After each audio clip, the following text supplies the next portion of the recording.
결혼하지 않고 얻은 자식. 옛날 어느 깊은 산골에 아버지를 모시고 사는 딸이 있었습니다. 두 사람이 사는 오두막집은 마을에서 아주 멀리 떨어져 있었지요. 워낙 깊은 산속이어서 드나드는 사람이 아무도 없어 1년 내내 사람 구경을 하기 힘든 외딴 곳이었습니다. 그런던 어느 날 딸에게 기가 막힌 일이 생겼지요. 갑자기 배가 점점 불러오기 시작하더니 아기를 낳게 된 것입니다. 아버지와 딸은 어떻게 이런 일이 생겼는지 도저히 알 수가 없었지요. 참으로 이상하고 어처구니 없는 일이었습니다. 그런데 아버지는 아기를 보고는 또 한 번 놀라지 않을 수 없었습니다. 아기의 살결이 마치 개나리꽃이 피어난 듯 노란색이었기 때문이지요. 어떻게 이런 아이가 태어난 걸까요? 살빛이 보통 아이와는 다른 걸 온몸이 샛노랗구나. 그러나 어찌 되었든 소중한 생명이라고 생각하고 딸과 아버지는 아기를 정성껏 돌보기로 했습니다. 그러던 어느 날 오두막집에 낯선 스님이 찾아왔지요. 이리저리 떠돌아다니는 중입니다. 밥 한 끼 얻어먹을 수 있겠습니까? 그럼요. 어서 안으로 드시지요. 아버지와 딸은 스님을 흔쾌히 집 안으로 모셨습니다. 딸은 방 안에 아기를 눕혀놓고 상을 차리기 위해 부엌으로 갔습니다. 그런데 방 안에 들어선 스님은 아기를 보고 깜짝 놀랐지요. 아니, 이 아이는? 스님은 말끝을 흐리며 아기의 얼굴에서 눈을 떼지 못했습니다. 스님, 왜 그러십니까? 아버지가 묻자 스님이 한참 만에 입을 열었지요. 이 아기는 따님이 결혼하지 않고 얻은 자식이지요. 아니, 그걸 어떻게 아셨습니까? 이 아기는 보통 아기가 아니니 이제부터 제가 시키는 대로 하셔야 합니다. 아기를 햇볕이 잘 드는 곳에 눕혀 놓으시지요. 아버지는 스님이 일러준 대로 아기를 햇볕이 잘 드는 곳에 눕혀 놓았습니다. 그랬더니 잠시 후 아기의 몸이 햇볕에 얼음이 녹듯 녹아내리더니 노란 오줌으로 변하는 것이었지요. 아버지와 딸은 너무 놀라 심장이 멎을 것만 같았습니다. 스님, 이게 어찌 된 일입니까? 겨우 정신을 차리고 묻자 스님이 대답했습니다. 놀라실 것 없어요. 이 아기는 처음부터 사람이 아니었습니다. 오줌이 맺혀 이렇게 된 것이지요. 예? 그게 대체 무슨 말씀이신지? 이 댁에도 요강이 있지요. 스님은 벼랑간 요강을 찾았습니다. 그러자 아버지는 방 구석에 놓여있던 요강을 가리켰지요. 저기 요강이 있습니다. 그러자 스님은 요강을 바라보며 입을 열었습니다. 한밤중에 뒷간까지 가기가 귀찮을 겁니다. 그래서 집안 식구들은 방 안에 요강을 두고 같이 사용하게 마련이지요. 그런데 그러다 보면 요강 속에서 오줌이 섞여 아기가 된다는 이야기를 들은 적이 있습니다. 그런데 정말 이렇게 그 아기를 보게 될 줄은 몰랐군요. 물론 그 아기는 사람이 아니고 오줌이 맺혀서 만들어진 것입니다. 아버지와 딸은 스님의 이야기를 듣고 그 뒤부터는 요강을 같이 쓰지 않았다고 합니다. 남편의 버릇을 고친 아내. 옛날 어느 마을에 최씨 성을 가진 사람이 살고 있었습니다. 그는 일하기를 몹시 싫어하였지요. 그러나 아내는 부지런하고 마음씨도 고왔습니다. 그런데 최서방은 아내가 하는 일마다 트집을 잡곤 하였지요. 여보, 다른 집 강아지는 물을 잘 먹는데 우리 집 강아지는 왜 물을 먹지 않소? 아내는 어이가 없었습니다. 그걸 제가 어찌 알겠어요? 당신이 버릇을 잘못 들여 그런 건 아니요. 남편은 아내에게 핀잔을 주며 방으로 들어갔습니다. 어느 날 최서방은 강아지가 죽을 먹다 남긴 것을 보았지요. 앞집 강아지를 좀 보시오. 같은 날 가져왔는데 얼마나 컸나? 이번에도 엉뚱한 핑계를 대며 아내를 몰아세웠습니다. 내가 보기엔 저희 집 강아지가 더 살이 찌고 커 보이는데요. 아내의 대답에 최서방은 헛기침을 하며 방으로 들어갔습니다. 최서방은 손에 홈이 한 번 잡은 일이 없었습니다. 그러면서도 밭에서 일하는 아내를 보면 크게 나무라곤 하였지요. 우리 집 수수는 왜 이삭이 그리 작소? 제가 보기엔 작지 않은데요. 당신이 김을 잘 못 매는 게 아니오. 아내는 남편이 트집을 잡을 때마다 한숨을 쉬었습니다. 남편이 트집에 지친 아내는 대꾸하지 않을 때가 더 많아졌지요. 대답을 하면 억지를 부리고 고집을 부렸기 때문이었습니다. 어느 날 서방님, 이 옷 한번 입어보세요. 아내가 밤을 새워 곱게 지은 옷을 남편에게 주었습니다.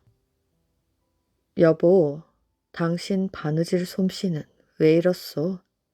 남들은 새 옷을 입으면 번듯한 것이 멋이 있고 보기도 좋던데 내 옷은 왜 이러오? 아내는 한두 번 듣는 이야기가 아니라 가만히 있었습니다. 오늘도 아내는 싫은 소리 한마디 안 했지요. 어느덧 초겨울이 되었습니다. 아내는 정성껏 김치를 담그고 있었지요. 이웃 할머니가 김치 맛을 보았습니다. 어쩜 이렇게 맛이 좋을까? 내게 조금만 나눠주시게. 예, 그러지요. 아내는 담근 김치를 그릇에 담아 주었습니다. 저녁 밥상에 새로 담근 김치를 한 그릇 담아 가지고 왔습니다. 오늘 담근 김치예요. 맛이 어떤가 보세요. 남편은 김치를 집어 맛을 보았습니다. 여보, 김치 맛이 왜 이렇소? 왜 그러세요? 아내도 김치가 이상해진 줄 알고 맛을 보았습니다. 저는 아무렇지도 않은데요. 같은 무, 배추로 만든 것인데 다른 집 김치 맛은 더 좋더란 말이오. 남편의 말에 아내는 더 이상 참을 수가 없었습니다. 뭐든지 트집을 잡는 남편이 보기 싫었지요. 어떻게 하면 저 버릇을 고칠 수 있을까? 아내는 고민했습니다. 여보, 당신은 매일 트집만 잡으니 도대체 좋다는 건 하나도 없나요? 남편의 얼굴이 짜증스럽게 변했습니다. 다른 집 여자들처럼 잘 만들란 말이오. 당신은 재주도 좋지 않소. 그렇다면 잠깐 기다리세요. 아내가 밖으로 나갔습니다. 밖으로 나간 아내는 자신이 만든 김치를 다른 그릇에 담아 가지고 왔습니다. 자요, 이웃집에서 가져온 김치니까 맛을 보셔요. 최서방은 김치를 집어 맛을 보았습니다. 이것 보시오. 김치가 얼마나 맛이 좋소. 당신이 담근 것보다 7배는 맛있지 않소? 아내는 기가 막혔지요. 방바닥에 털썩 주저앉으며 남편을 바라보았습니다. 여보, 지금 먹은 김치는 당신이 조금 전에 먹었던 우리 김치예요. 최서방은 입을 딱 벌리고는 아무 대꾸도 하지 못했습니다. 놓지 못한 쌀 자루. 옛날 어느 마을에 포도총 옥졸 천서방이 살았습니다. 천서방의 다른 식구들은 땅을 얻어 농사를 지었지요. 어느 날 천서방은 3달 만에 봉급으로 받은 쌀을 가지고 집으로 가고 있었습니다. 이걸로 어떻게 살고? 땅만 있으면 차라리 농사를 짓는 것인데. 천서방은 등에 진 쌀 자루를 보며 중얼거렸습니다. 집에는 아버지와 어머니, 아내와 아이 넷이 있었지요. 3달 동안 쌀을 받지 못해 7 식구는 굶다시피 했습니다. 아유 불쌍한 우리 식구들, 굶어 죽지 않았는지 모르겠구나. 천서방의 머릿속에는 온통 가족 걱정뿐이었지요. 그러다 보니 발걸음도 빨라졌습니다. 얼음이 녹지 않았어야 하는데. 강을 건널 생각을 하니 걱정이 이만저만이 아니었습니다. 어제부터 날이 좋아져서 따스한 봄날 같았기 때문이었지요. 얼음 위로 건너야 하나? 나룻배를 타고 건너야 하나? 천서방은 뛰다시피 걸어서 한강 나룻가에 다다랐습니다. 많이 녹은 것 같은데 나룻배를 기다리다간 너무 늦겠는걸. 천서방은 천천히 얼음 위를 걷기 시작했습니다. 천서방에게 옥졸 일은 마음에 썩 내키는 일은 아니었지요.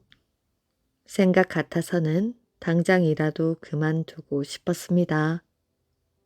도둑질을 하다 잡혀온 사람들을 보면 굶주림에 어쩔 수 없었겠지 하며 그들의 처지가 이해되곤 했습니다. 이런 일을 계속 해야 한단 말인가? 봉급도 제때 주지 않아 식구들을 굶기기 일수인데 말이야. 천서방은 속이 상했지요. 이런저런 생각을 하며 얼음 위를 걷고 있었습니다. 얼음이 녹지는 않았습니까? 맞은편에서 건너오는 사람을 만나자 걱정이 되었지요. 방금 건너오는 길이니 별일 없을 것이오. 천서방은 한시름 놓인 마음으로 서둘러 강을 건넜습니다. 눈이 덮인 얼음 위에는 강을 건넌 사람들의 발자국이 가득했습니다. 내가 괜한 걱정을 했군. 천서방은 어깨에 쥐고 있던 쌀 자루를 단단하게 움켜 쥐었습니다. 천서방은 얼음판 걱정은 아예 잊어버리게 되었지요. 얼른 가야지. 천서방은 식구들의 얼굴이 아른거렸습니다. 강을 절반쯤 지나자 걸음이 더 빨라졌지요. 바로 그때 우지직 쩍 하며 갑자기 얼음 위에 금이 가더니 요란한 소리를 내며 내려앉기 시작했습니다. 햇살에 녹기 시작한 얼음은 천서방이 밟는 순간 금이 간 것이지요. 금이 간 사이로 물이 올라왔습니다. 발을 옮기려 하여도 어찌나 얼음 위가 미끄럽던지 자꾸만 넘어졌지요.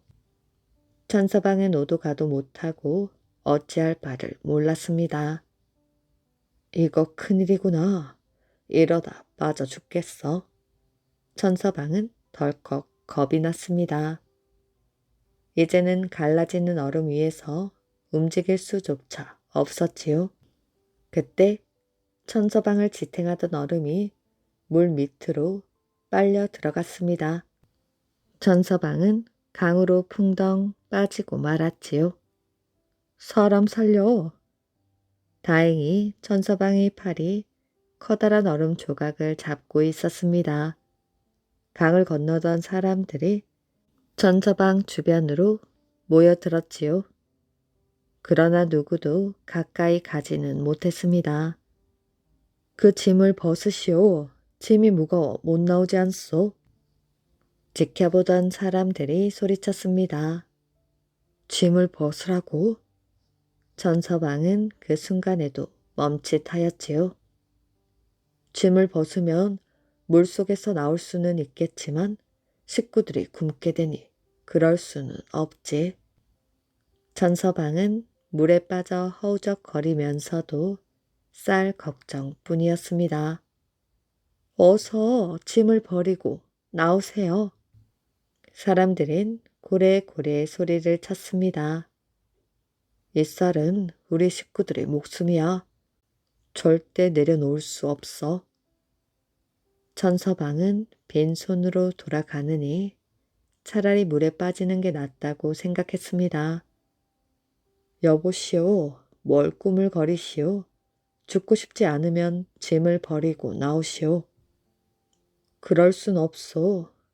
이 짐을 벗어버리면 우리 식구가 굶는단 말이오. 천서방은 더 이상 말을 이을 수가 없었습니다. 얼음 조각을 붙들고 있었던 손이 스르르 미끄러져 버렸지요. 천서방은 쌀 자루와 함께 물속으로 빠지고 말았습니다. 호랑이가 산 속에 숨어 사는 이유. 옛날 백면암이라는 절에 환적이라는 스님이 동자승과 함께 살았습니다. 환적 스님은 동자승을 자식처럼 아꼈지요. 어디를 가더라도 혼자 있는 동자승이 걱정되어 일찍 돌아오곤 했습니다. 그날도 환적 스님은 외출하였다가 백년암으로 돌아오고 있었습니다. 며칠 동안 내린 눈으로 산은 온통 은빛 세상이 되어 있었지요. 눈길은 걷기 힘들었습니다. 그래도 스님은 눈길이 즐거웠지요. 연부를 외우며 한 발 한 발 걷고 있었기 때문입니다. 백년암까지 절반쯤 왔을 때였지요. 스님은 자리에서 멈춰 서고 말았습니다.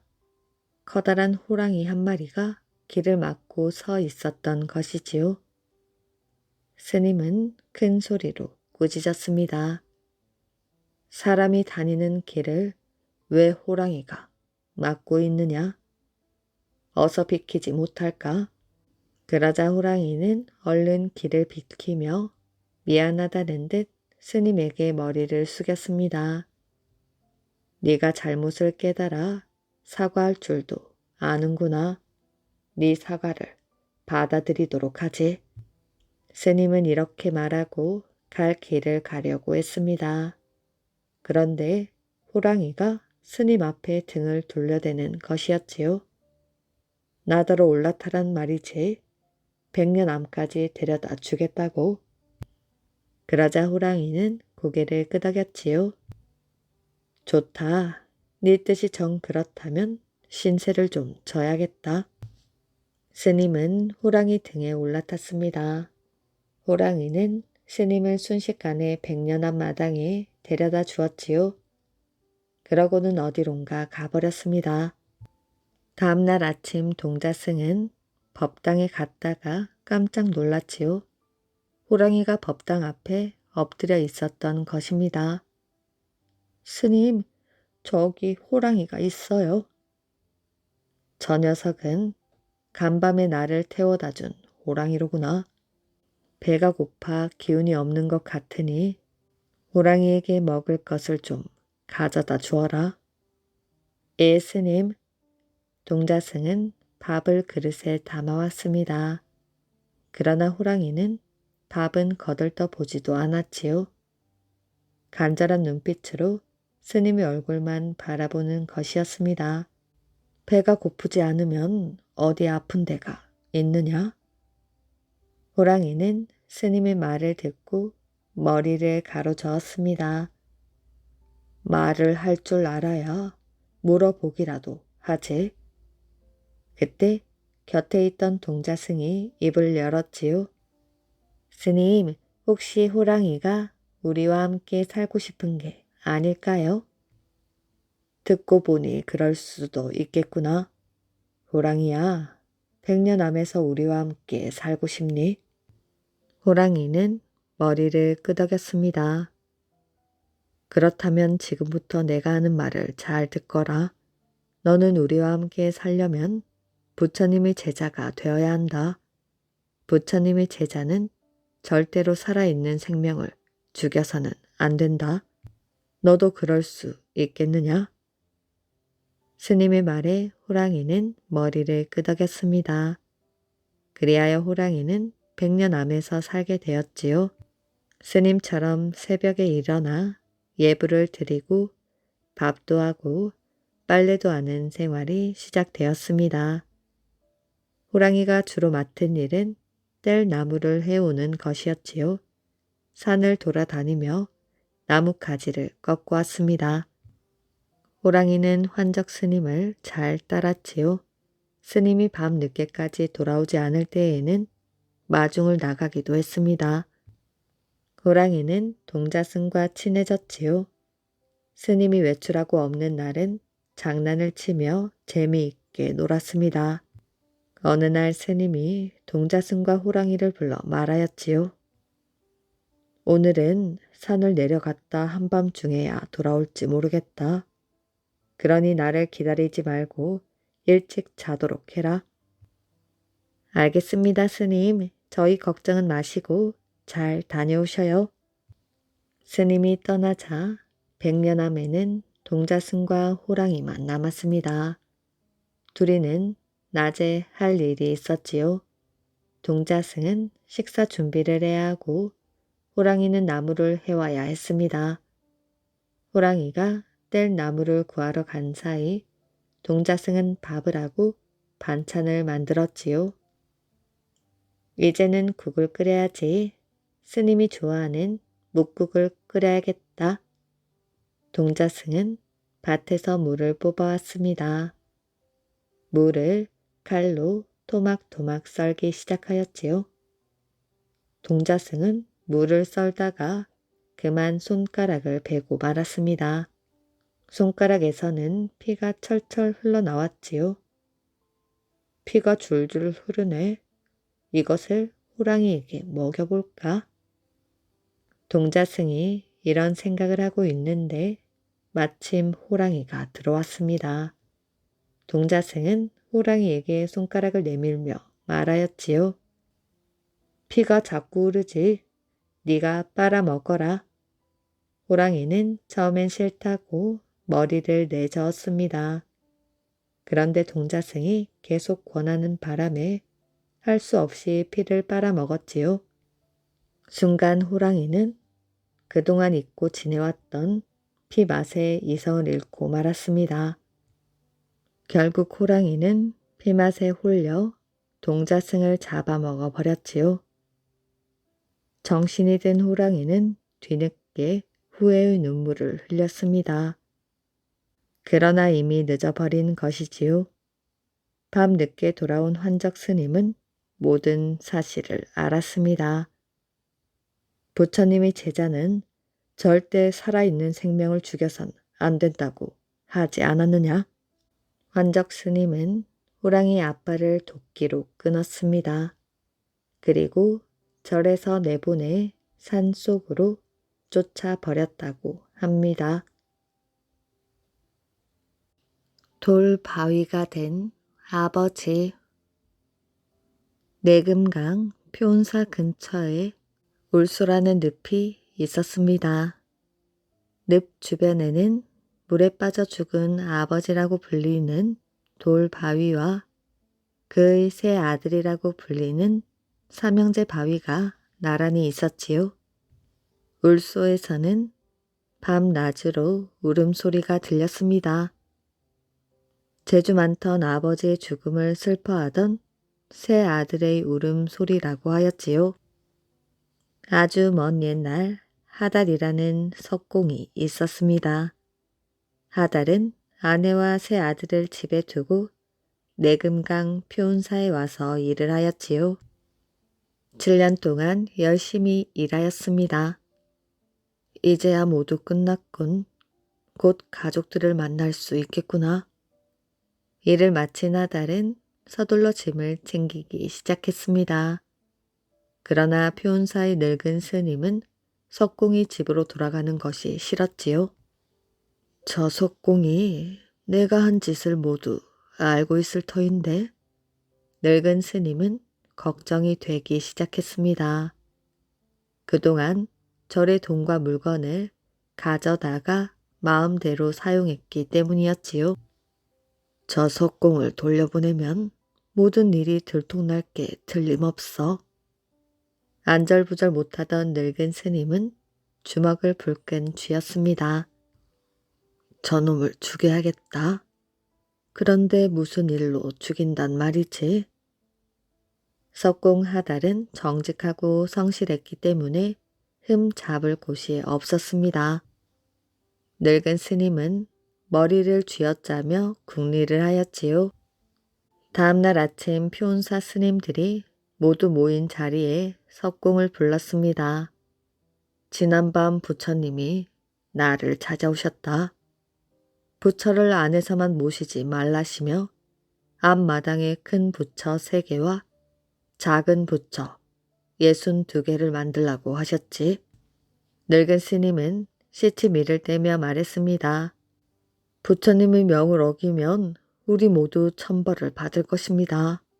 짧은 시간에 만들자면 하달 석공이 남아있어야 합니다.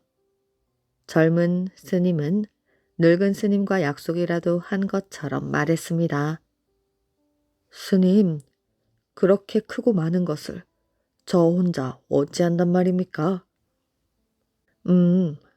다른 석공과 함께 시합을 붙여 겨루게 하면 어떻겠느냐? 그게 좋겠습니다. 이번에도 젊은 스님이 손뼉을 쳤습니다. 하달이 큰 부처 3개를 만들고 네가 부처 62개를 만들거라. 늙은 스님은 젊은 스님을 가리켰습니다. 만약 이 경쟁에서 진다면 강 아래 작은 늪에 빠져야 한다. 석공 하달은 하는 수 없이 일을 시작하였습니다. 두 사람은 땀을 비오듯 흘렸지요. 하달을 죽이려던 늙은 스님은 몰래 젊은 스님을 도와주었습니다. 저 나쁜 스님들이 날 속였어. 하달은 늙은 스님의 속셈을 알아차렸지요. 생각할수록 억울하고 분했습니다. 언제 어떻게 죽든 후세에 남을 좋은 작품을 만들어야지. 하달은 최선을 다하여 부처를 만들었습니다. 마지막 부처를 거의 완성하고 있을 때였지요. 다 됐다. 젊은 스님이 먼저 소리를 질렀습니다. 그 소리를 들은 하달은 바닥에 주저앉고 말았지요. 이제 다 틀렸구나. 하지만 끝까지 마무리를 해야지. 하달은 3개의 부처를 모두 완성했습니다. 하달의 얼굴에 땀이 흠뻑 젖어 있고 돌 가루가 하얗게 묻어 있었지요. 정말 하달이 물에 빠질까요? 스님들은 숨을 죽이며 지켜보았습니다. 하달은 아무 말 없이 천천히 강 아래쪽으로 걸어갔습니다. 어디에도 억울함을 풀 길이 없었지요. 여보, 아들들아 보고 싶구나. 석공은 집에 두고 온 부인과 새 아들을 생각했습니다. 약속대로 시합에서 진 석공은 늪에 몸을 던졌습니다. 얼마 후 물 위로 석공의 모습이 떠올랐지요. 스님들은 물에 빠진 석공을 들어 올리려 했습니다. 그러나 꿈쩍도 하지 않았지요. 이럴 수가. 석궁의 몸을 끌어올리려던 스님들은 깜짝 놀랐습니다. 몸에 돌 가루가 묻어있던 하달은 커다란 돌 바위가 되어 있었지요. 하달의 세 아들들은 서둘러 12곡에 12강을 건너 달려왔습니다. 아버지! 바위로 굳어버린 아버지의 모습을 보자 눈앞이 캄캄해졌지요. 아버지 앞에서 세 아들들은 땅을 치며 통곡했습니다. 하달의 세 아들은 그날부터 늪 앞에서 흐느끼기 시작하였지요. 그때부터 사람들은 이곳을 울소라고 불렀습니다. 변사의 스님들은 해가 지면 울소 앞을 지나다니기를 꺼려하였지요. 지금도 하달이 다듬어 세운 산불암이 그대로 보존되어 있다고 합니다. 그렇게 예쁜 꽃은 없을 것이다.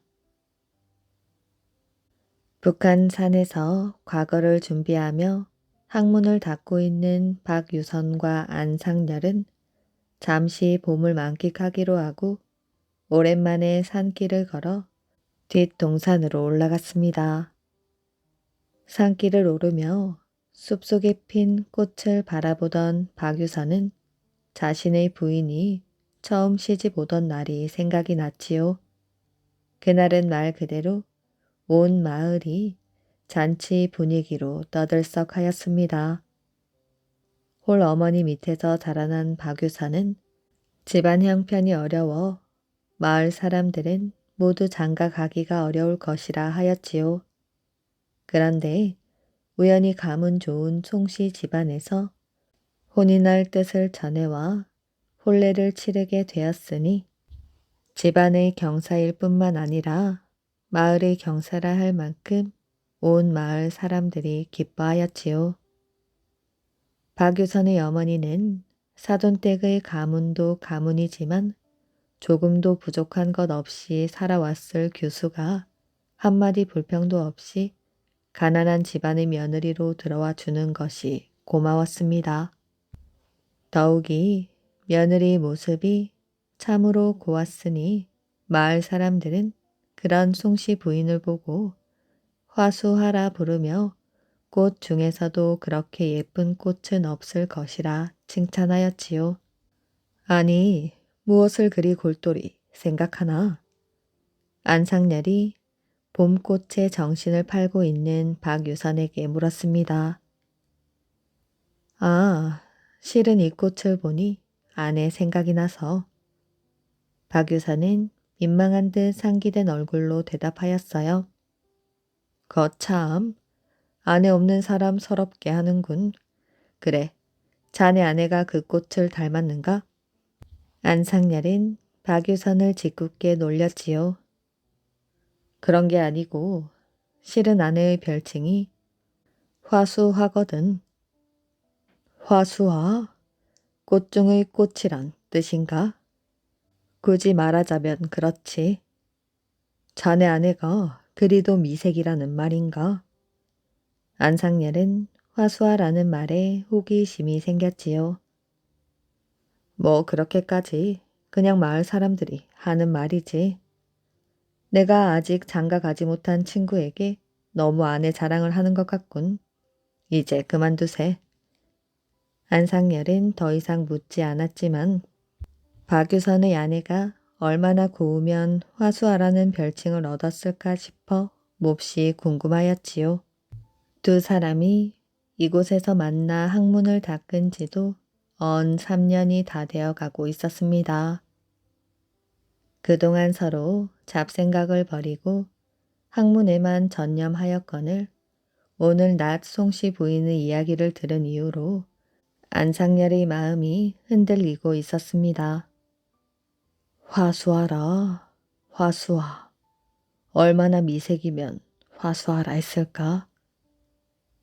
잠자리에 들어서도 쉽사리 잠을 이룰 수 없었던 안상렬은 더 이상 누워 있을 수가 없었습니다.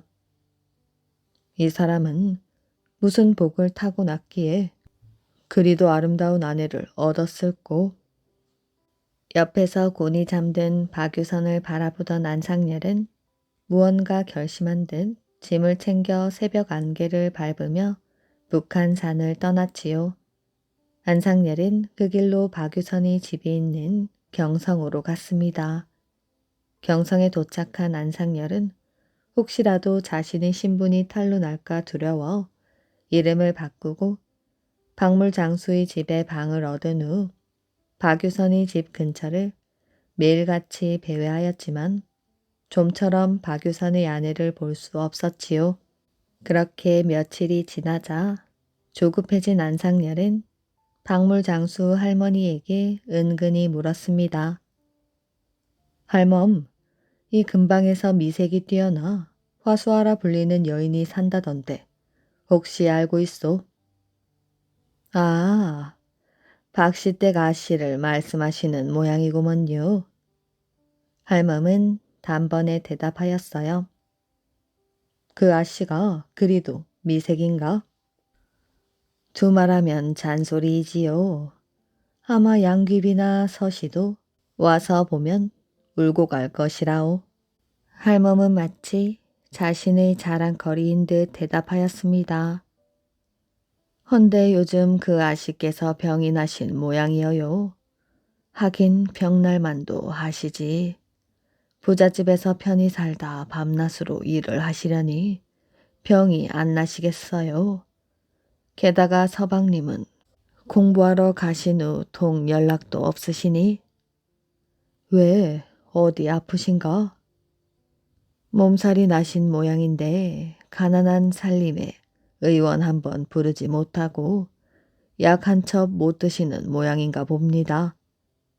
안상렬은 그 말에 귀가 번쩍 뜨였어요. 그것 참 안 됐군. 할멈, 사실은 내가 의원인데 이 근방으로 이사를 오려고 터를 알아보는 중이었소. 그런 딱한 사정을 들으니 내 가만히 있을 수가 없구려. 내가 한번 봐드릴 터이니 그 집에 기별을 해주시게나. 안상렬은 자신이 의원인 듯 거드름을 피며 말하였어요. 할멈은 안상렬의 말에 기뻐하며 그 길로 박유선의 집으로 달려가 소식을 전하였어요. 하지만 송씨 부인은 그다지 반가워하지 않았습니다. 제 병이 그다지 심한 것도 아니니 그리 수선을 피울 필요가 없습니다.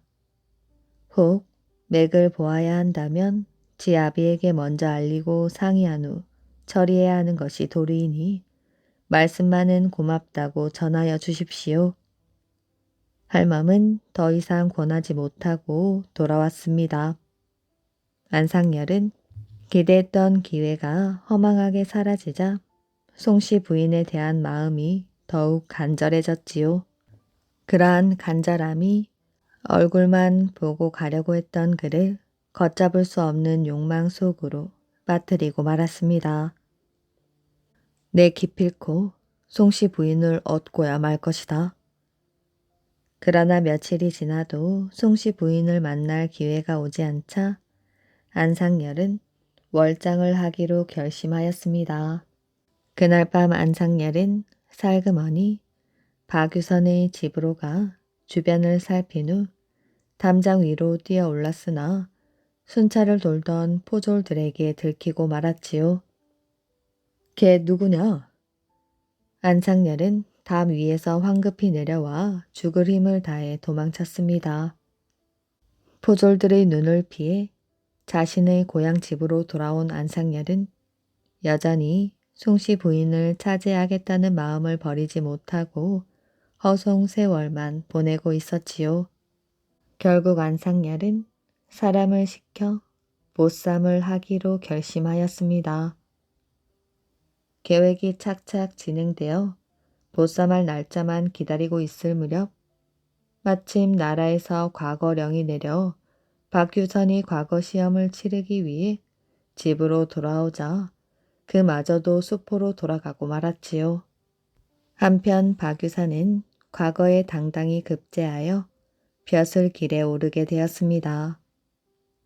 안상열은 이런 박유선의 소식에 분해하며 여전히 송씨 부인을 빼앗을 기회만 노리고 있었지요. 그러던 어느 날 박유선이 평양 감사가 되어 식소를 이끌고 길을 떠난다는 소식을 접하게 되었습니다. 드디어 기회가 왔구나. 안상열은 박유선 일행이 지나가는 청석골에서 돈으로 매수한 불량배들과 함께 대기하고 있었지요. 드디어 박유선 일행이 청석골을 지나가려 할 때였습니다. 이보시게 그간 안녕하셨는가? 안상열은 말을 타고 박유선 일행 앞에 나타나 큰 소리로 말하였어요. 박유선은 갑자기 산적이라도 나타난 줄 알고 깜짝 놀랐으나 그가 안상열임을 알고 반갑게 말하였지요. 아니 이게 누구신가? 안공이 아니신가? 긴 말 필요 없네. 난 자네를 보기 위해 이곳에서 기다린 것이 아니네. 화수하라 부르는 자네 아내를 데리러 온 걸세. 그러니 순순히 내놓고 가시게. 안상열의 말에 박유사는 깜짝 놀라 입을 다물지 못하였지요. 주위에는 안상열의 부하인 듯한 사람들이 창과 칼을 들고 험한 표정을 짓고 서 있었습니다. 난 그녀를 얻기 위해 수년을 기다렸네. 그러니 무사히 이곳을 지나시려면 내 말을 들으시게나. 박유사는 어찌해야 할지 막막해하며 아내가 타고 있는 가마로 다가갔습니다. 그러나 박유선이 가까이 다가가기도 전에 가마에서 먼저 아내의 목소리가 들려왔지요. 이 안에서 듣자 하니 안 장군은 대장부 중에 제일의 대장부이신 것 같군요. 여인이 평생의 대장부를 모실 기회가 어디 흔하겠사옵니까? 내 기꺼이 따라가지요. 아내의 말에 박유선은 기가 막혔어요. 아무리 목숨이 위험한 지경에 이르렀다 해도 그리 쉽게 다른 남정네를 따라 나서겠다고 할 수 있는 것이며 안상열을 언제 보았다고 장군이라고 부르며 사내 대장부를 운운하는지 그는 도무지 이해할 수 없었습니다. 하지만 안상열은 아이처럼 좋아하였지요. 일이 그렇게 쉽게 성사되리라고는 미처 생각하지 못했던 것입니다. 그는 한바탕 크게 싸움이 벌어질 거라고 생각했었는데 송씨 부인이 스스로 자신에게 오겠다고 하니 여간 기쁘지 않았지요. 안 장군께 몇 가지 청이 있사옵니다. 송씨 부인이 가마 안에서 말하였어요. 우선 새로이 혼례를 올리되 육례를 갖추어 할 수 있도록 해주시고 둘째로 가까운 주막이라도 들어가 제가 혼인에 앞서 목욕을 할 수 있게 해 주십시오. 그리고 제가 준비를 끝내고 가마에 오르면 곧장 남편이 있는 곳에서 멀리 떠나 주십시오. 그리해 주신다면 안 장군을 기꺼이 따르겠어요. 안상열은 당장 근방에 있는 주막으로 박유선 일행을 끌고 갔습니다. 그리고 주모에게 엽전 꾸러미를 던지며 목욕을 할 수 있도록 물을 데우고 술과 기름진 안주를 어서 내오라고 시켰지요. 안상열 일행은 모두 먹고 마시며 흥겨워했는데 특히 안상열은 벌어진 입을 다물 줄을 몰랐습니다. 이윽고 채비를 마친 송씨 부인의 가마가 나오자 안상열 일행은 박유선에게는 눈길도 주지 않고 어디론가 한달음에 말을 달려 떠났습니다. 주막에 남은 박유선은 허탈하였지요. 내 이 꼴을 당하고 어찌 평양 감사를 할 것이야. 벼슬을 내놓고 고향 집으로 돌아가 농사나 지으며 여생이나마 편히 보내는 게 나을 듯 하구나. 박유선이 망연자실하여 안상열이 사라진 곳을 바라보고 있는데 주모가 다가와 잠시 방 안으로 들기를 권하였습니다. 만사가 허탈해진 박유선은 술이나 한잔할 요량으로 방문을 열고 안으로 들어갔지요. 아니, 부인. 방 안에서는 아내가 조용히 미소를 지으며 앉아 있었습니다. 부인, 어찌된 일이오? 허면 가마에는 누가? 유모가 타고 있지요. 아내의 대답에 그제야 앞뒤 정황을 이해한 박유선은 아내의 지략에 감탄하며 기뻐하였습니다. 한편 안상열은 송씨 부인의 청을 들어주기 위해 단숨에 송도까지 말을 달린 후 한적한 주막에 자리를 잡았습니다. 부인, 이만하면 청석골에서 멀리 오지 않았소. 이제 부인의 얼굴이나 봅시다. 어서 가마에서 나오도록 하시오. 그런데 가마에서는 아무런 기척이 들리지 않았어요. 한참이 지나도록 기척이 없자 더 이상 참을 수 없었던 안상열이 직접 가마 문을 열며 말하였지요. 어차피 방으로 들어가 쉬어야 하지 않소. 어서 나오도록 하시오. 이윽고 가마에서 한 여인이 정숙한 발걸음으로 조심스레 나왔습니다. 아니, 너는 누구냐? 순간 안상열의 입에서 비명에 가까운 소리가 터져 나왔어요. 누구긴 당신이 데려온 장차 당신의 아내가 될 여인이지. 아니, 송씨 부인은 어디 가고 이런 늙어빠진 할망구가 나온단 말이야. 아이고 세상에, 송씨 부인만 여자고 난 뭐 여자가 아니란 말이야. 이래봬도 자식 열은 더 낳을 수 있는 몸이라고. 유모는 안상열의 기세에 지지 않고 또박또박 대꾸를 하였지요. 당장 내 눈앞에서 사라지지 못하겠는가? 아니, 여기까지 데려와 놓고는 이제와 어딜 가라는 말이야. 유모의 말대답도 만만치 않았습니다. 일이 이쯤 되자 허탈해진 것은 안상열이었지요. 더 이상 서 있을 수도 없어 그 자리에 털썩 주저앉고 말았습니다. 안상열은 큰 소리로 허탈하게 웃으며 그간의 어리석었던 자신의 욕망을 허공 속으로 날려보냈지요. 진정 화수하는 화수하로다. 내 어찌 그리도 어리석었단 말인가. 안상열은 송씨 부인의 유모에게 많은 재물을 주어 돌려보낸 후 자신은 그 길로 북한산에 들어가 중이 되었습니다. 석 달 둥이 이야기. 옛날 어느 바닷가 마을에 파수막이 하나 있었습니다. 그 파수막에는 대를 이어 내려오면서 마을을 지켜 망을 보는 젊은 파수꾼이 있었습니다. 그러던 어느 날 밤, 마침 금은 밤이어서 사방은 칠흑같이 캄캄했습니다. 바로 그 밤에 섬 오랑캐들이 마을에 몰래 기어들었습니다.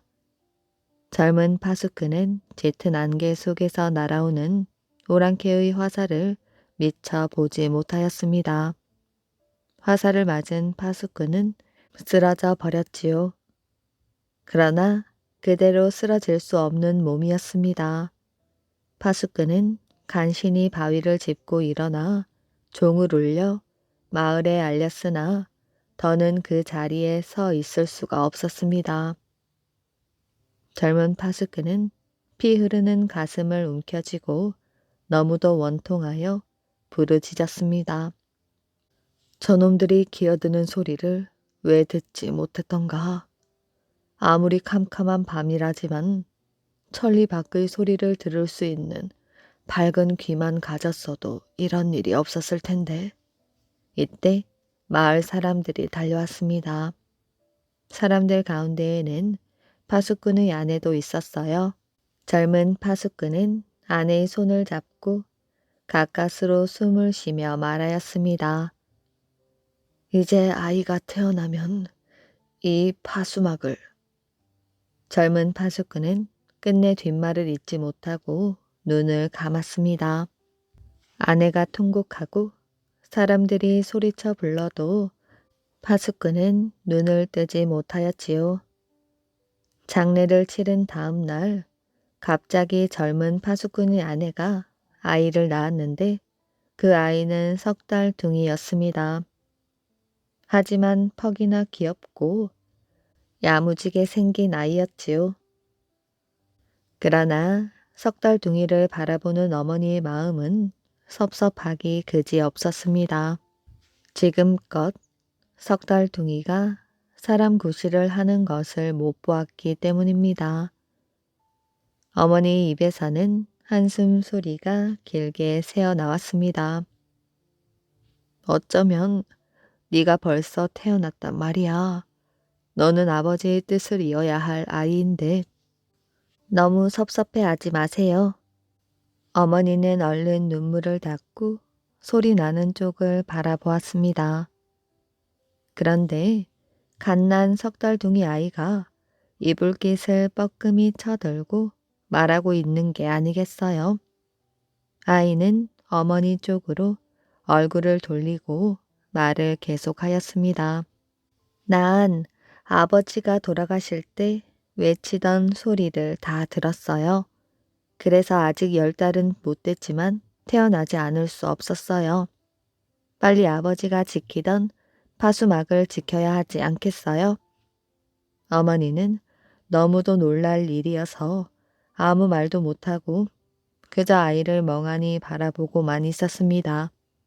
이때 3달 둥이가 입을 다시며 말하였습니다. 어머니, 먹을 것 좀 주세요.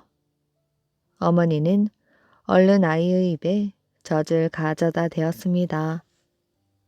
3달 둥이는 젖 몇 모금을 빨더니 이렇게 말하였어요. 젖을 먹고 언제 배가 부르겠어요? 다른 걸 좀 주세요. 어머니는 다음 날부터 3달 둥이에게 죽을 쑤어 먹이기 시작하였습니다. 그런데 3달 둥이는 죽을 몇 숟가락 떠 먹더니 또 이렇게 말하였습니다. 이까지 죽이나 먹고 언제 배가 부르겠어요. 다른 걸 좀 주세요. 어머니는 다음 날부터 밥을 지어 주었습니다. 3달 둥이는 밥을 몇 숟가락 떠 먹어보더니 이건 먹을만 하군요. 하고 말하였지요. 3달 둥이는 하루가 다르게 무럭무럭 자라 태어난 지 사흘 만에 우뚝 일어섰고 닷새 만에는 아장아장 걷기 시작하였습니다. 그런데 어떻게 된 일인지 눈을 뜨지 못하였지요. 어머니는 아이가 눈을 뜨기를 기다렸지만 3달 둥이는 좀처럼 눈을 뜰 줄 몰랐습니다. 10달을 못 채우고 태어나다 보니 아직 눈을 뜰 수가 없는 것 같았지요. 그러나 아이의 얼굴은 언제 봐도 그늘지는 때가 없었고 늘 웃음을 담고 생글생글 거렸습니다. 그러는 아이를 바라보는 어머니의 가슴은 미어지는 듯 아팠어요. 눈을 못 뜨니 이제 끝났구나. 그러던 어느 날 3달 둥이가 어머니에게 말하였습니다. 어머니, 오늘 바닷가에 나가겠어요? 그러나 어머니는 앞 못 보는 아이를 바닷가에 내보낼 수가 없었습니다. 얘야, 제발 집에 있거라. 어머니, 저는 놀려는 게 아니에요. 아버지가 지키던 파수막으로 가자는 거예요. 아버지를 대신해서 빨리 마을을 지켜야 할 게 아니에요. 얘야, 네 생각은 정말 기특하다만 너는 아직 너무나 어려. 그리고 어머니는 뒷말을 잇지 못하였어요. 앞을 못 봐 고통을 겪는 아이에게 더 큰 마음의 아픔을 줄 수 없었던 것입니다. 어머니 걱정 마셔요. 이제 저는 갓난 아기가 아니에요. 얼마든지 파수막을 지킬 수 있어요. 3달 둥이는 말을 마치자 어머니가 더 말릴 새도 없이 밖으로 나갔습니다. 어머니는 할 수 없이 아이를 파수막까지 데려다 주었지요. 그런데 밖에 나서니 철없는 동네 아이들이 석달둥이를 보고 놀려대기 시작하였습니다. 석달둥이 맹맹이다. 석달둥이 맹맹이. 그 소리를 듣는 어머니의 가슴은 찢어지는 듯 아팠습니다. 그러나 석달둥이는 들었는지 말았는지 아무런 기색도 없었지요. 어머니, 빨리 파수막에 가요. 바닷가 파수막에 다다르니 다른 사람이 파수를 서고 있었습니다. 석달둥이가 그 사람을 보고 말하였어요. 아저씨, 파수막을 어서 내주세요. 이 파수막은 우리 아버지가 파수를 서던 곳이에요. 아버지를 대신해서 제가 오늘부터 파수를 설 것이에요. 그 말에 파수를 서던 사람은 기가 막혀 허허 웃었습니다. 석달둥이야, 사람 웃기지 말고 어서 집에 가 어미젖이나 더 먹고 빨리 크기나 하렴. 그 말에 석달둥이는 몹시 섭섭해하며 작은 입술을 깨물었습니다. 그러다가 아이는 깜짝 놀라며 소리를 쳤습니다. 어? 아저씨, 섬 오랑캐 놈들이 우리 마을에 기어들고 있어요. 빨리 종을 울리고 봉화대에 불을 지피세요. 파수를 서던 사람은 깜짝 놀라 바다 쪽을 바라보았습니다. 그러나 바다에는 갈매기만 있을 뿐 보이는 건 아무것도 없었지요. 앞만 보아도 저 애가 제정신이 아니구먼. 어머니는 얼굴을 붉히며 석달둥이의 팔소매를 잡아 끌었습니다. 얘야, 어서 집에 돌아가자. 석달둥이는 움직이지 않았습니다. 어머니는 목소리를 높이며 아이의 손을 잡고 집으로 향하였어요. 그러자 석달둥이는 발을 동동 구르며 안타깝게 소리쳤습니다. 어머니, 어머니마저 제 말을 못 믿겠나요? 저기 저쪽을 잘 봐요. 놈들의 배가 틀림없어요. 섬 오랑캐 놈들이 짓거리는 소리가 막 들려요. 석달둥이가 가리키는 곳을 보니 아닌 게 아니라 수평선 너머로 가물거리는 것들이 수없이 보이기 시작하였습니다. 그 점들은 점점 커지고 있었지요. 틀림없는 섬 오랑캐들의 배였습니다. 그제야 파수를 서던 사람은 석달둥이의 말이 사실이라는 것을 알았습니다. 종이 울리고 봉화대에 불이 지펴졌습니다. 집집마다 문이 열리고 사람들이 창과 칼을 들고 달려나왔지요. 그러자 오랑캐들은 감히 마을로 달려들지 못하였습니다. 그대로 돌아갈 수밖에 없었지요. 석달둥이가 아니었다라면 정말 큰일 날 뻔하였구나. 파수를 서던 사람이 석달둥이를 대견스레 바라보며 칭찬하였습니다. 그런데 넌 그걸 어떻게 알았니? 보지도 못했을 텐데. 어머니, 저는 비록 앞은 못 보아도 그 대신 천리 밖의 소리를 들을 수 있을 만큼 귀가 밝아요. 나는 백리 밖에서 개미들이 기어다니는 소리도 들을 수 있고 꽃망울이 터지는 소리까지도 듣는답니다. 그러니 오랑캐 놈들의 소리쯤이야 잘 들을 수 있지요.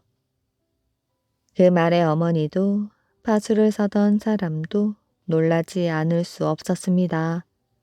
그러나 그것은 사실이었지요. 이제 모두 아시겠지요. 저는 얼마든지 파수를 설 수 있단 말이에요.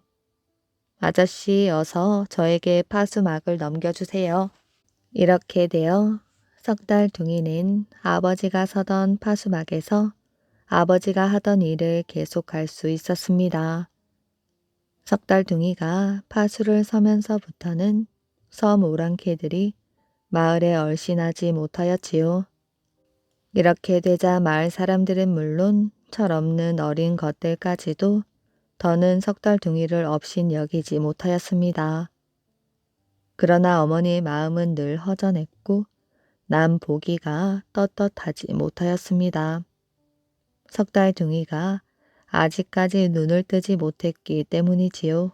온 마을 사람들도 석달둥이를 불쌍히 여기며 하루빨리 밝은 눈을 가지게 될 것을 바라고 바랐습니다. 그러던 어느 날 장수산의 이름난 의원 할아버지가 마을을 지나다가 이 사실을 알게 되었어요. 의원 할아버지는 석달둥이 어머니를 보고 말하였습니다. 왜 진작 나를 찾아오지 않았나? 어서 이 약을 먹여보게나. 의원 할아버지는 초록박에 담긴 약을 어머니에게 주었습니다. 이 약을 먹으면 눈을 뜰 수 있을 걸세.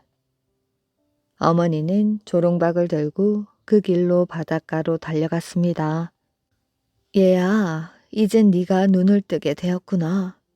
이걸 먹으면 눈을 뜰 수 있단다. 어머니의 목소리는 떨렸습니다. 눈을 뜰 아들을 생각하니 벌써부터 눈물이 솟구쳐 앞이 흐려졌지요. 그런데 석달둥이는 약을 선뜻 입에 대지 못하고 있었습니다. 얘야, 어서 마시라는데도.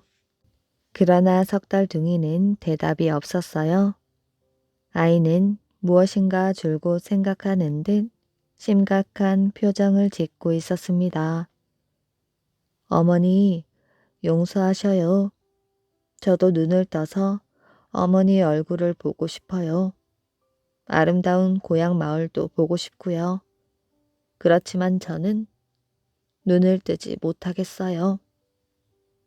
석달둥이는 계속 말을 이었습니다.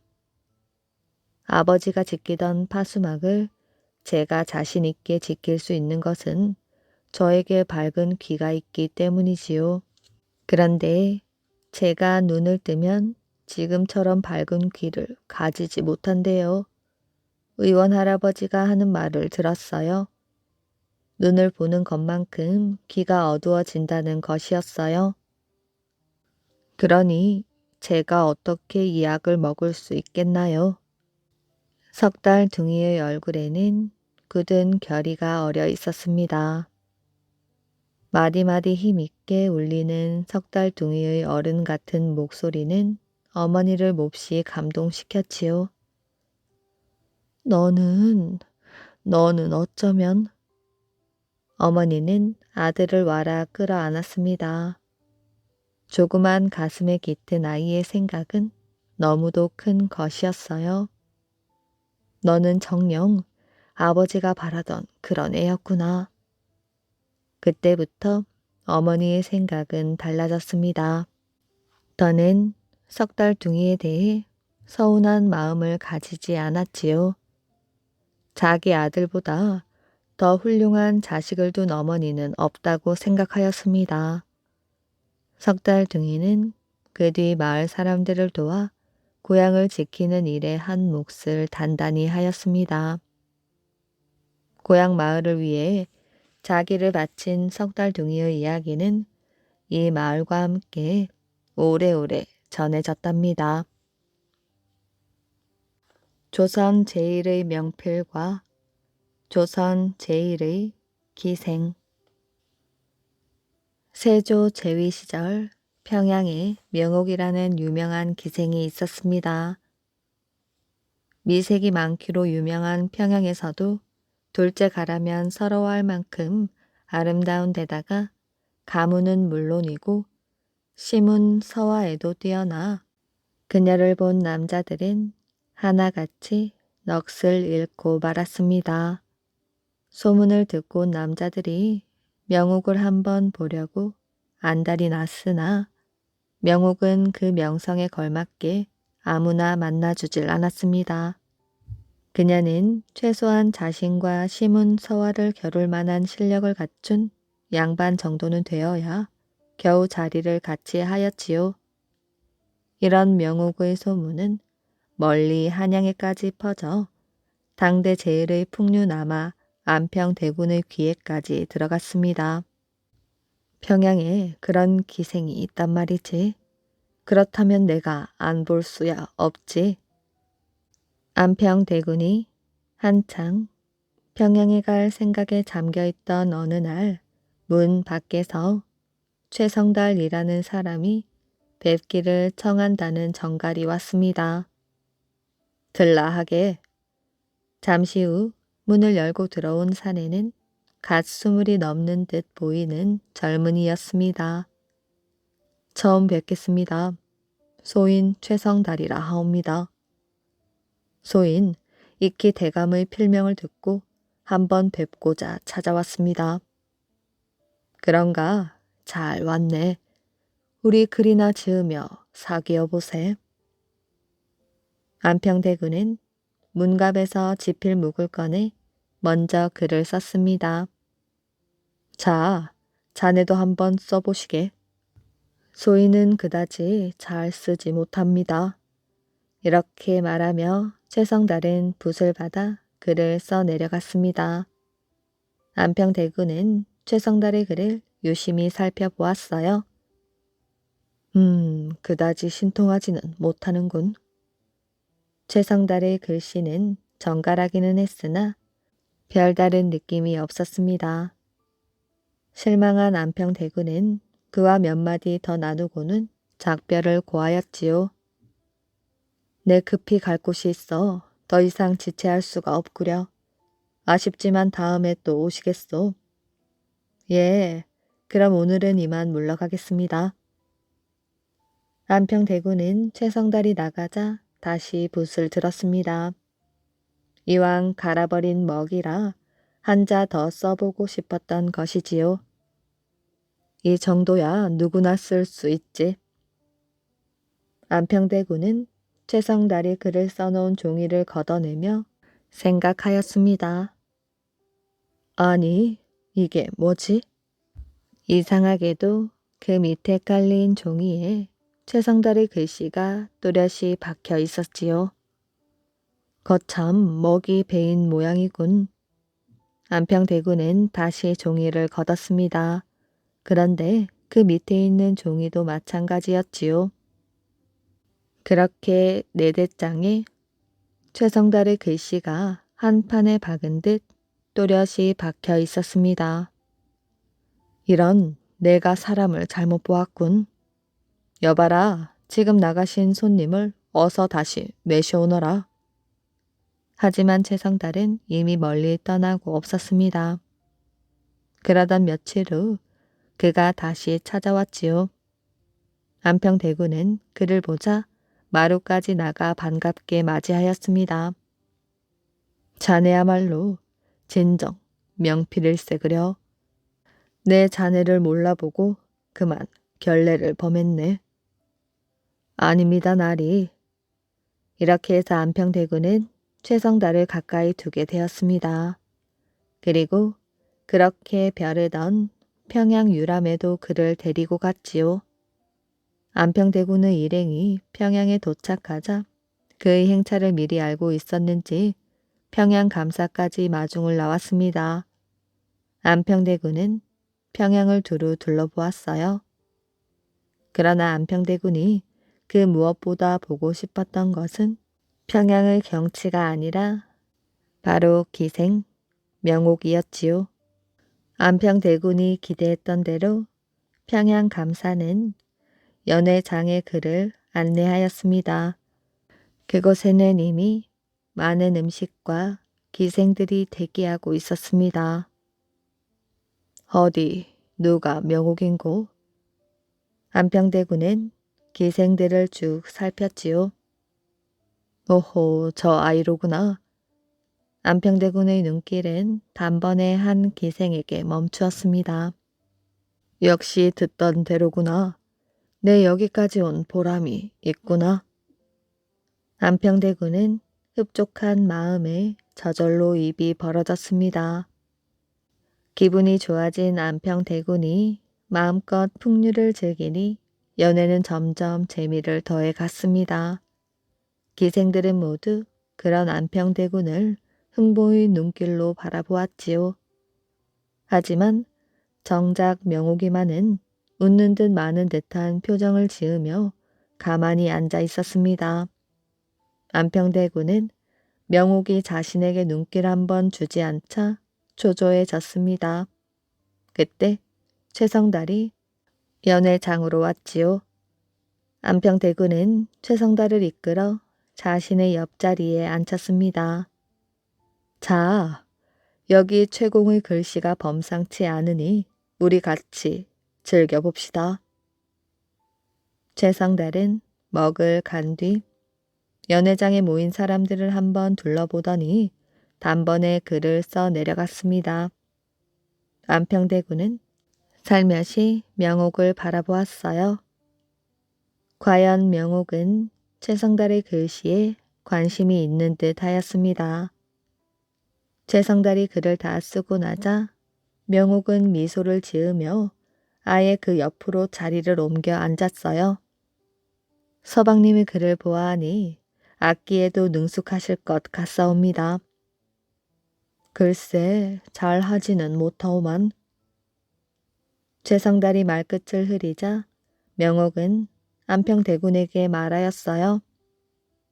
대군 나리께서 허락해 주신다면 소녀 최서방님의 검은고 장단에 맞춰 노래 한 곡 하고자 하옵니다.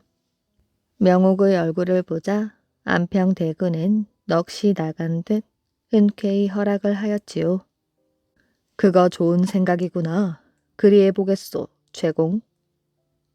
그럼 미련한 솜씨나마 해보겠습니다. 이에 명옥이 먼저 소리를 시작하자 뒤이어 최성달이 검은고 줄을 당겼습니다. 명옥의 노랫소리는 애원하는 듯 하였고 최성달의 검은고 소리는 그것을 청아하게 반기는 듯 하였지요. 두 사람의 소리는 절묘한 조화를 이루며 연회장 안을 가득 채웠습니다. 지나는 구름도 그 소리에 멈추는 듯 하였지요. 안평대군을 비롯하여 그곳에 둘러앉은 사람들은 한동안 넋을 잃고 듣고 있었습니다. 마침내 그들의 연주가 끝이 났지요. 대군 날이 제가 이렇게 절경을 자랑하는 평양을 구경하고 연회장까지 와서 실컷 놀아보았으니 제가 원하는 바를 다 이루었습니다. 모두 나리의 은혜 덕임을 평생 잊지 않겠습니다. 다만 제 갈 길이 바빠 한양으로 돌아가실 때에는 모시고 갈 수는 없으니 예서 먼저 물러남을 용서해 주옵소서. 최성달은 안평대군에게 절을 하더니 돌연 연회장을 내려가 뒤도 안 돌아보고 저만치 사라지는 것이었습니다. 최성달의 뒷모습을 보는 명옥의 기색이 좋지 않더니 그녀는 황급히 안평대군에게 말하였지요. 소녀, 일전에 알았던 병이 아직 낫지 않았는지라 지금 다시 통증이 오니 더 이상 참을 수 없어 아뢰옵니다. 황공하오나 먼저 물러남을 용서하시옵소서. 명옥은 안평대군이 뭐라 말하기도 전에 연회장을 내려가 치마 자락을 쥐고 최성달의 뒤를 쫓아갔습니다. 이에 안평대군은 기가 막혔지만 어쩌지 못하고 그저 명옥의 뒷모습만 노려볼 뿐이었지요.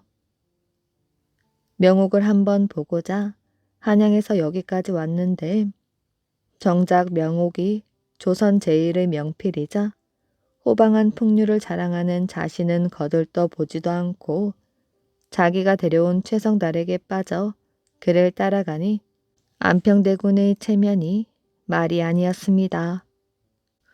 아니, 저 아이가?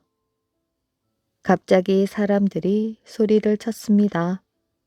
사람들이 가리키는 곳을 보니 부벽루 아래 절벽으로 꽃 같은 것이 떨어지고 있었지요. 명옥이 정신없이 최성달을 쫓아갔으나 부벽루에 이르러 최성달이 호련히 사라진 것입니다. 명옥은 최성달을 찾아 헤맸으나 결국 발자국조차 찾지 못하자 그만 절벽 아래로 뛰어내려 버린 것이지요. 안평대군은 명옥과 최성달의 인연을 괴이하게 생각하며 고개를 흔들었습니다. 어찌 이런 일이? 안평대군의 귓가에는 아직도 명옥과 최성달이 어우러낸 가락이 울려 퍼지고 있었지요. 호랑이 신령님. 옛날 어느 가난한 집에 어머니와 딸이 살았습니다. 다른 식구는 없고 모녀만 단둘이 살았지요. 딸은 나이 10살 먹었고 어머니는 머리가 하얗게 늙었지요. 그런데 어머니가 그만 덜컥 병에 걸려버렸습니다. 초가을부터 앓기 시작하여 한겨울이 될 때까지 앓아 누워 있었지요.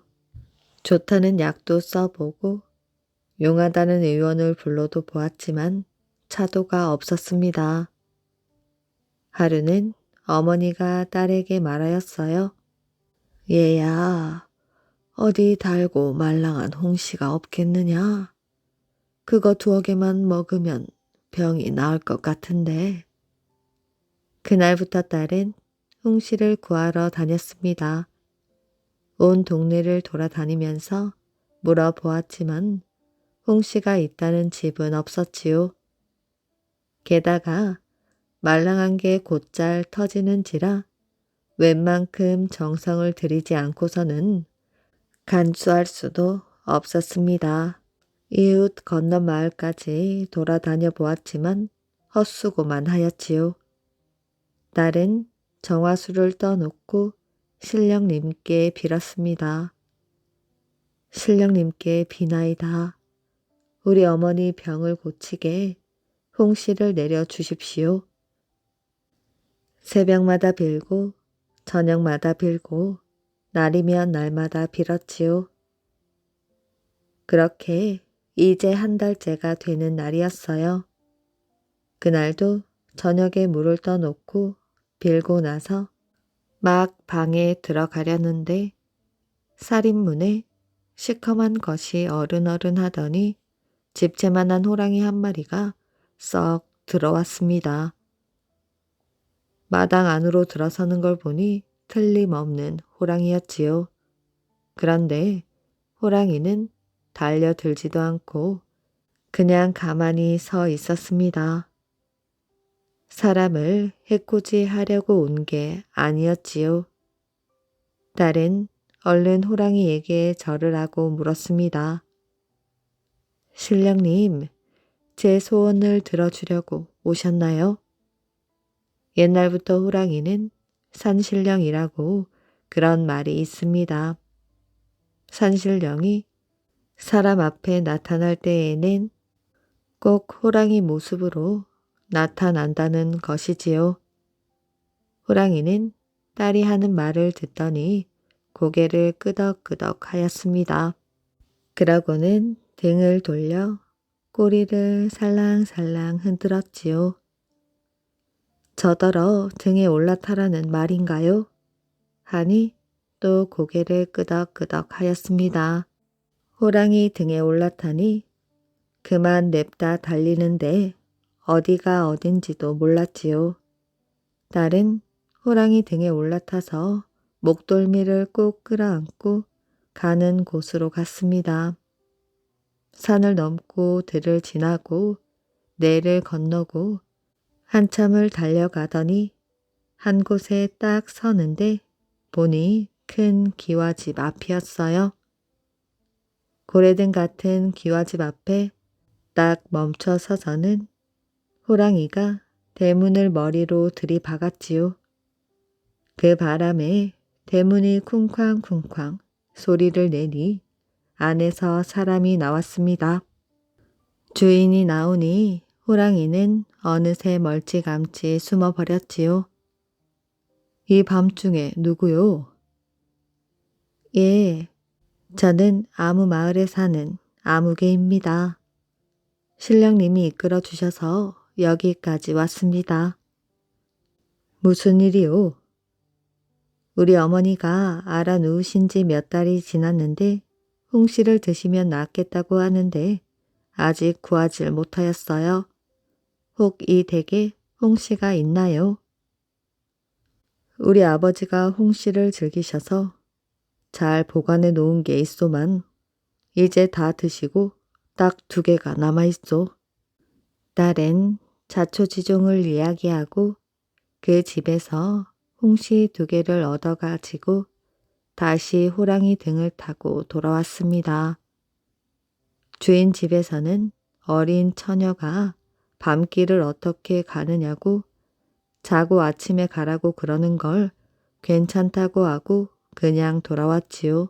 호랑이는 집 마당까지 딸을 데려다 주고 나서 어디론가 가버렸습니다. 딸은 얻어온 홍시를 어머니에게 드렸지요. 어머니는 그걸 받아먹고 곧장 병이 나았습니다. 몇 달 동안 앓던 병이 아주 깨끗하게 나았지요. 모녀는 그 뒤로 병 없고 탈 없이 오래오래 잘 살았다고 합니다. 만냥을 받은 할아버지. 금강산 양집 마을에 할아버지 한 분이 살고 있었습니다. 할아버지는 한평생을 양반집에서 머슴으로 살다가 늙고 병이 들자 쫓겨나 고향 마을로 돌아온 불쌍한 사람이었습니다. 할아버지의 재산이라고는 허리에 찬 곰방대와 담배 쌈지 하나가 전부였어요. 덧없이 흘러간 인생을 한탄하던 할아버지는 당장 먹을 것이 떨어져 풀뿌리라도 캐려고 관음 폭포 위쪽에 있는 어느 골짜기로 들어갔습니다. 워낙 골이 깊고 숲이 무성한 비탈 길인데다가 이제는 늙고 기력마저 다해 오를수록 힘이 들고 숨이 차올랐습니다. 할아버지는 그늘이 있는 밤나무 밑에서 한동안 숨을 돌리며 앉아 있었습니다. 땀을 많이 흘린 탓에 할아버지는 목이 말라 견딜 수가 없었어요. 할아버지는 물을 마시려고 지친 몸을 가누며 개울 쪽으로 무거운 발걸음을 옮겼습니다.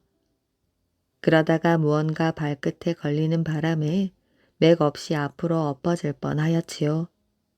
얼떨결에 발밑을 내려다보니 칼 자루만한 풀뿌리가 삐죽 땅 위로 드러나 있었습니다. 혹시 도라지가 아닌가 하여 2 손으로 흙을 파헤쳐 보았습니다. 파면 팔수록 점점 굵어지는 뿌리가 땅속 깊이 박혀 있었어요. 한참 씨름을 하며 겨우 그놈을 파내고 보니 과연 크기가 실한 무만했습니다. 할아버지는 물을 마시고 돌아와 그 풀뿌리를 다시 파기 시작하였지요. 한참 만에 풀뿌리를 다 파낸 할아버지는 풀뿌리가 하도 신기하여 2 손에 받쳐들고 이리저리 뒤적이며 들여다보았습니다. 그때 약초를 캐러 다니는 사람들이 숲속에서 나타났습니다. 그 사람들은 할아버지가 2 손에 받쳐들고 있는 풀뿌리를 보자 그만 입을 쩍 벌리고 말았습니다. 아니, 이렇게 큰 산삼을 어디서 캤소? 이렇게 큰 놈은 생전 처음 보는걸. 약초 캐낸 사람들은 할아버지가 들고 있는 산삼을 바라보며 저마다 부러움을 금치 못하였습니다. 그제야 할아버지는 자기가 캔 풀뿌리가 다름 아닌 산삼이라는 것을 알았으나 선뜻 믿어지지 않았지요. 다음 날부터 할아버지가 산삼을 캤다는 소문을 듣고 할아버지 집으로 구경 오는 사람들이 많아졌습니다. 사람들은 모두 산삼을 보자 그저 놀라기만 하였지요.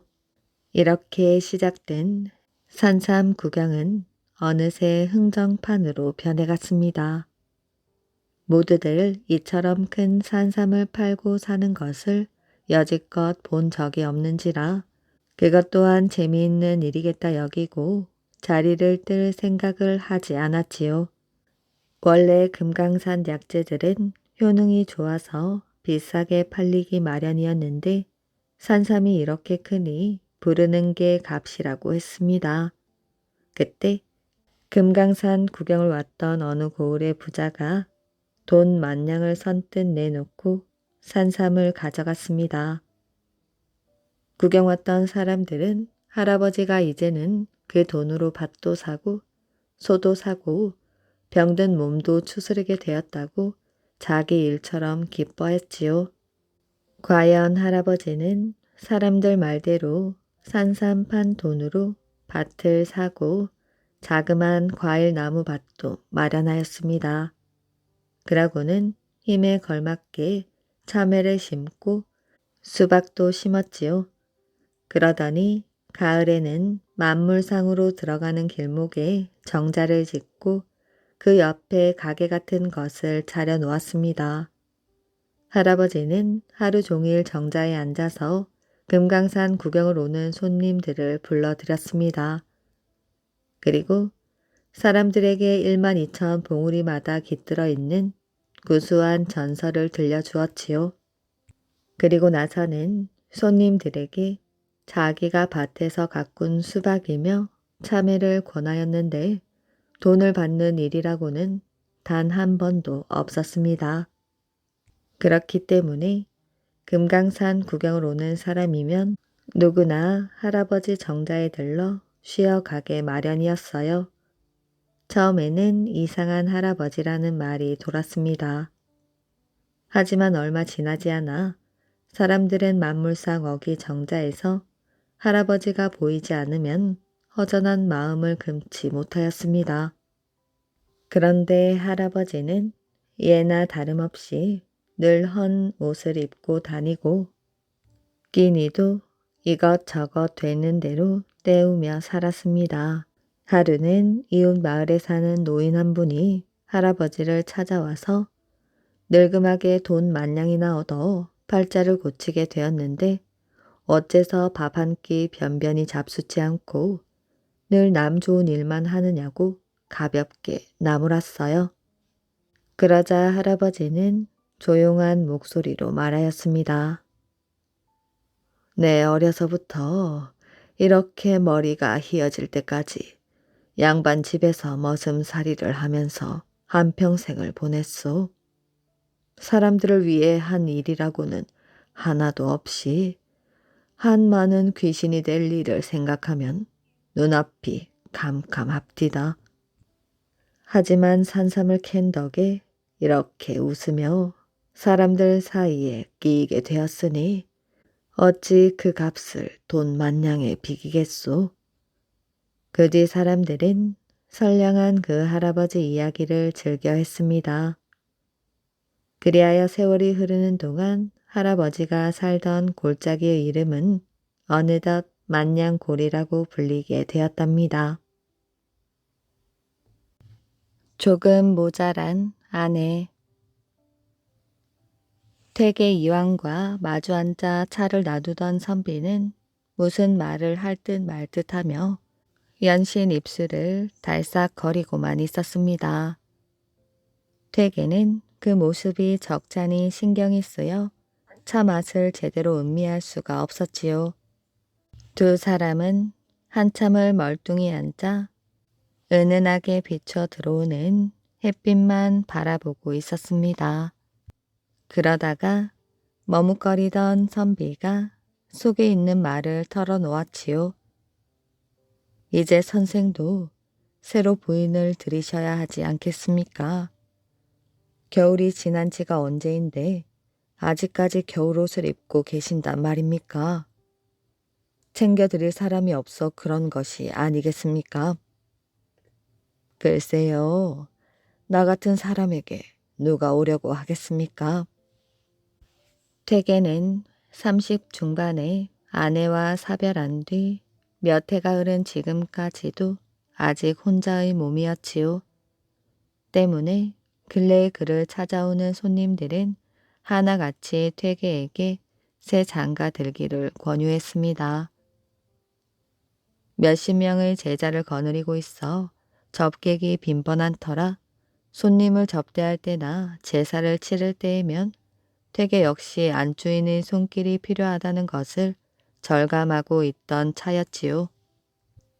그러나 자신이 직접 아내감을 구하기도 민망하여 속으로 걱정만 하고 있던 터에 제자가 다니러 왔다가 불쑥 말을 꺼내었습니다. 사모님이 돌아가신 지도 몇 해가 지났으니 이제 스승님도 새로 사모님을 들이셔야 될 텐데 걱정입니다. 글쎄, 자네가 참한 규수를 중매하면 내 새 장가를 들지. 되게는 웃으며 농담처럼 말하였어요. 정말이십니까, 스승님? 진정 제가 중매를 하오리까? 제자는 뜻밖의 대답에 조금 놀라며 되물었지요. 그렇다니까. 말로만 그러지 말고 어디 참한 규수가 있으면 중매를 서게나. 그렇다면 아랫마을에 사는 최진사 어른을 아시옵니까? 알다마다. 그분에게 나이가 들었긴 하나 시집 안 간 딸이 하나 있다고 합니다. 그래? 올해 몇이라고 하더냐? 28이라 합니다. 그런데 어째서 아직까지 시집을 못 갔다 하더냐? 흠이 조금 있다고 합니다. 흠이 있다고? 좀 모자라고 주책스런 면이 있다고 합니다. 그래? 하지만 좀 모자라는 게 잘났다고 건방 떠는 것보다야 훨씬 낫지 않겠는가? 퇴계는 웃으며 말하였어요. 그렇게 생각하신다면 제가 당장 중신을 서겠습니다. 퇴계가 별 대답 없이 입가에 미소만 짓고 있자 제자는 그 모습을 승낙의 표시로 받아들였습니다. 그리고 그 길로 최진사를 찾아가 의중을 물어보았지요. 최진사는 그렇지 않아도 딸 자식이 나이가 차도록 시집을 못 가는 것이 못내 걱정스럽던 터에 퇴계 같은 고명한 학자가 자신의 딸을 거두어 준다고 하자 두말 없이 흔쾌히 승낙하였지요. 그렇게 해서 퇴계는 제자의 중신으로 최진사의 딸을 부인으로 맞아들였습니다. 서툰 솜씨나마 부지런히 집안을 꾸려가던 최씨 부인은 어느 날 남편 퇴계의 두루마기를 손수 지어 내놓았습니다. 아니, 이것을 부인이 직접 지었단 말이오. 그렇습니다, 서방님. 퇴계는 혼례를 올리기 전부터 아내가 조금 모자란다는 것을 익히 알고 있었기에 별다른 기대를 하지 않은 데다 새 장가를 들고 처음이자 참으로 오랜만에 새 옷을 받고 보니 여간 기쁘지 않았습니다. 수고하였소. 정말 고맙구려. 퇴계는 부인이 기특한 마음까지 들었지요. 어서 입어보십시오. 최씨 부인은 부끄러운 듯 얼굴을 붉히며 고개를 한쪽으로 돌렸습니다. 퇴계는 흐뭇한 미소를 띄우며 개진 두루마기를 펼쳐 들었지요. 그 순간 퇴계는 한동안 입을 다물지 못하였습니다. 최씨 부인이 지은 두루마기의 소매가 한쪽은 길고 한쪽은 짧을 뿐 아니라 앞 깃도 짧고 또 엉뚱한 자리에 붙어 있어 도저히 입을 수가 없었지요. 게다가 풀을 먹인다고 먹인 것이 여기저기 밥풀이 그대로 붙어 있었습니다. 퇴계는 어이가 없어 껄껄껄 웃음을 터뜨렸지요. 그리도 좋으십니까, 서방님? 최씨 부인은 퇴계의 속은 알지 못하고 그렇게 말하며 따라 웃었습니다. 퇴계는 아무 말 않고 그 두루마기를 입으며 또 한 번 껄껄 웃음을 터뜨렸지요. 이야기 재미있게 잘 들으셨나요? 오늘의 이야기는 여기까지입니다. 오늘도 이야기를 들어주셔서 정말 감사합니다. 오늘도 편안한 밤 되시길 바랍니다.